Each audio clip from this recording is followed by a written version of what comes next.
El coyote nahual de la tierra de Jalisco. Soy teniente de una flotilla de la Fuerza Naval del Pacífico, que es una división de la Marina. Actualmente, estoy ubicado en Baja California Sur. Pero hace unos años estaba en Mezquitic, es una ciudad del norte de Jalisco, en el límite con el estado de Zacatecas, la zona de la ciudad con mayor crimen debido al cartel. Una curiosidad de esta ciudad es que de las más de 300.000 hectáreas que tiene de territorio, solo 25 hectáreas son utilizadas como urbe. Estas 25 hectáreas se dividen entre las más de 400 comunidades que conforman a la ciudad. Esto significa que el 99% del territorio se presta para actividades criminales o de naturaleza peculiar. Entre los lugareños era común escuchar historias sobre criaturas de características singulares que por las noches deambulaban por las orillas del río Bolaños. La mayoría de estos rumores se originaban debido a los supuestos aullidos que emitían estos seres. Yo siempre descarté todas esas historias, ya que uno de los animales más comunes de la ciudad es el coyote, y el sonido que emiten estos animales no es precisamente agradable al oído humano. Muchas veces los marinos llegaron a reportar ataques de coyotes que siempre terminaban con la neutralización del animal. Estos ataques por lo general ocurrían en las zonas más altas, donde abundan los pinos y los cedros. Claro que no eran los coyotes los únicos animales que atacaban a los marinos cuando iban tras los miembros del cartel. Pumas también llegaron a atacar a los marinos. Lo curioso era que los ataques por parte de pumas y coyotes solo ocurrían cuando se estaba dando persecución a los miembros del crimen organizado. Cuando solo se hacía guardia, diurna o nocturna, no había ataques. Fue durante septiembre, en las noches lluviosas, que los marinos comenzaron a reportar el avistamiento de una extraña criatura. No podían describirla porque no podían verla, pero escuchaban sus gruñidos. Los describían semejantes a los que hacen los coyotes, pero mucho más grave y potente, un tanto gutural. Informé a las autoridades competentes, ya que el 60% del territorio es zona forestal. Podría tratarse de una nueva especie canina no descubierta hasta la fecha. Cuando envié mi reporte hice hincapié en que la criatura solo podía escucharse en las noches lluviosas. Pasaron los meses. Una noche, durante un operativo, recibí una alarmante transmisión vía radio. Un marino estaba reportando el ataque de la criatura. Se podían escuchar disparos y gritos. Lo último que pudo decir antes que se cortara la comunicación fue que la cosa esa medía más de 2 metros. Inmediatamente, envié apoyo, no tardaron ni 10 minutos en llegar, pero lo único que encontraron fueron cadáveres. No faltaba nadie. No habían sido desmembrados ni mordidos, habían muerto debido a unas heridas provocadas por unas enormes garras. Volví a comunicarme con las autoridades competentes, pero ahora exigí que enviaran a un experto, que de lo contrario yo daría la orden que se le diera muerte a la criatura.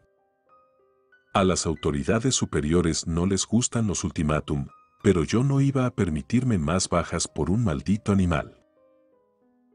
3 días después enviaron a alguien, era biólogo o algo por el estilo.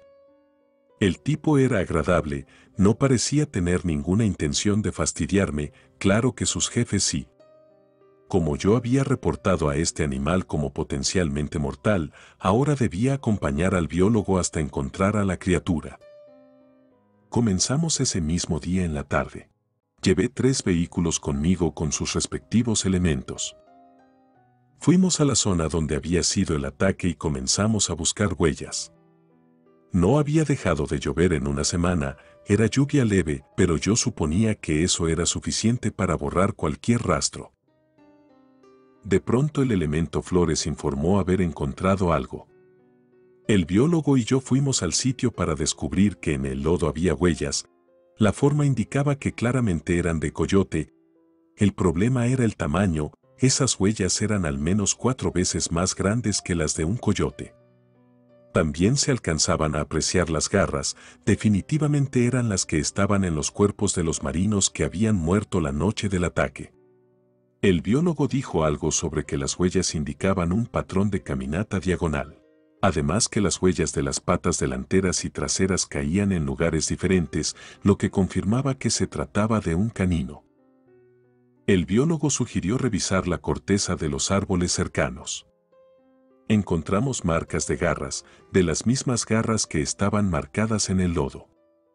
Esas marcas estaban por encima de los 3 metros, lo que significaba que ese canino era capaz de trepar árboles o que además de andar en 4 patas también podía andar en 2. Recogimos muestras y el biólogo las envió para su estudio. Él, al igual que nosotros, estábamos completamente asombrados solo de imaginar las monstruosas dimensiones de ese animal. Sabíamos que los resultados de las muestras tardarían en llegar. Así que seguimos rastreando a la criatura, sobre todo en las noches lluviosas. Hacíamos guardia en tal lugar hasta que escucháramos el gruñido del animal. La siguiente noche lluviosa hacíamos guardia más o menos de donde provenía el gruñido hasta que lo escucháramos de nuevo y así por una semana. Hasta que finalmente tuvimos un encuentro con él. Era una noche más lluviosa de lo normal. Había rayos, truenos y relámpagos. El cielo se estremecía mientras la zona se iluminaba de tonos azules y amarillos leves. También hacía viento, aunque no demasiado. De pronto escuchamos ese gutural gruñido, pero esta vez se escuchaba bastante cerca, prácticamente detrás de nosotros. Todos volvimos a los vehículos. Estábamos alerta, preparados para terminar con la vida de esa criatura en caso de que intentara atacarnos. Los gruñidos cada vez se hacían más fuertes. El biólogo dijo que el animal nos estaba acechando. Podíamos escuchar el crujir de las ramas cuando la bestia las pisaba. De pronto un poderoso relámpago iluminó el lugar y pudimos ver por un instante a la criatura. Estaba a unos 10 metros de nosotros, de espaldas. Estaba en 4 patas y medía al menos 1,5 metros de alto. Su cuerpo era grueso, como el de un oso, pero su forma era inconfundible. Se trataba de un coyote, un monstruoso coyote. Su pelaje era tan negro que ni la luz del segundo relámpago nos dejó apreciar algún detalle. Un tercer relámpago se produjo, pero el animal ya no estaba ahí. Todos entramos en alerta, los elementos comenzaron a apuntar en todas direcciones. Entonces, de entre los árboles alcancé a apreciar 2 luces brillantes, más o menos a la altura en que debía estar la cara de ese coyote. Eran sus ojos. Avisé a los marinos y todos apuntaron en esa dirección. Nadie movía ni un solo músculo para no provocar a la criatura. Entonces pudimos observar cómo ese par de luces comenzaron a elevarse hasta superar los 2 metros de altura. La bestia se había levantado sobre sus patas traseras. De pronto esa cosa emitió un estruendo tan potente que hizo temblar los vidrios de los vehículos. Ordené el ataque, todos los marinos dispararon. La criatura comenzó a moverse entre los árboles que nos rodeaban. No se le podía ver, sabíamos hacia dónde se movía por las brillantes luces que eran sus ojos. Ni siquiera supe en qué momento ocurrió, pero embistió el vehículo. La embestida fue tan fuerte que el vehículo se volteó. Estaba de cabeza y desorientado, no podía ver nada, solo escuchaba cómo los hombres gritaban mientras disparaban. Intenté salir del vehículo, pero fue inútil. Sin más que hacer pedí refuerzos. Cada instante se sentía eterno, sabía que los marinos estaban siendo asesinados porque cada vez escuchaba menos balas y menos gritos. De pronto solo hubo silencio. Sabía que ese era el final. Pude escuchar a la criatura acercarse a mi ubicación.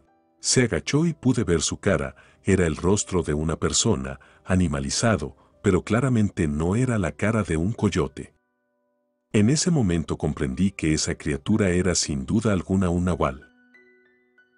Entonces escuché muchos disparos, el nahual se levantó y gruñó muy fuerte, entonces más disparos de mayores calibres cayeron sobre la criatura. El nahual no tuvo otra opción más que huir.